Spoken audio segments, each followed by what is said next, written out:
Now, a sanding block is the right tool to use for flattening a board like this. But what if you want to get that same flattening effect on a contoured surface like this piece of molding? Well, that's when you've got to think out of the block. Well, the truth is, to create a good contour sanding tool, I will be starting with a block, but not a block of wood. Instead, a block of rigid foam insulation. One way to create a custom sanding block is to trace the molding outline or profile onto the end of the foam insulation block. A piece of double-stick carpet tape applied to my workbench top is a great way to hold the foam insulation in place while I work on it.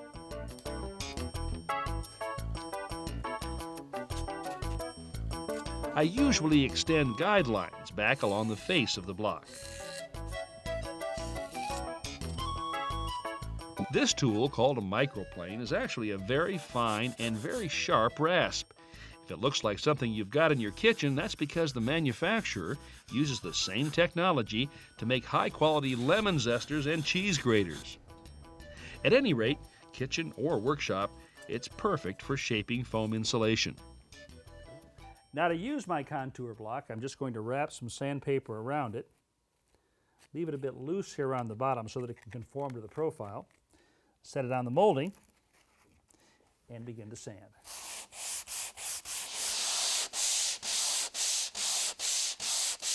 Now, if you don't happen to have a set of micro rasps, or you just want to try a different way of shaping that rigid foam insulation, then consider this.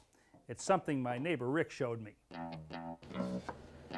Take a scrap piece of molding, identical to the one you want to sand, and a piece of sandpaper. Apply spray adhesive to the back of the sandpaper and to the molding. Let it get tacky, then stick the sandpaper on the molding, grit side up.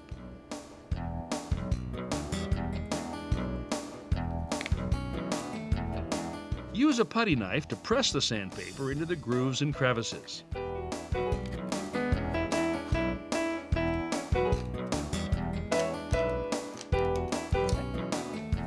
Then, take a foam block, set it squarely on top of the molding, and begin moving it back and forth. The molding shape will transfer to the foam. Now I have an exact duplicate of the molding profile. Once again, I could just loosely hold the sandpaper on here, or I could do this.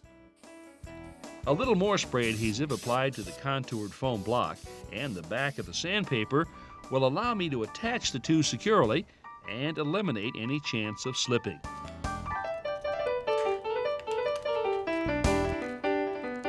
Finally, I trim off the excess paper and I'm ready to sand.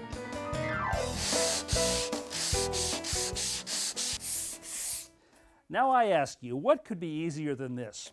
With a piece of rigid foam insulation, some sandpaper, and spray adhesive, I can make a custom sanding block that'll fit just about any piece of molding.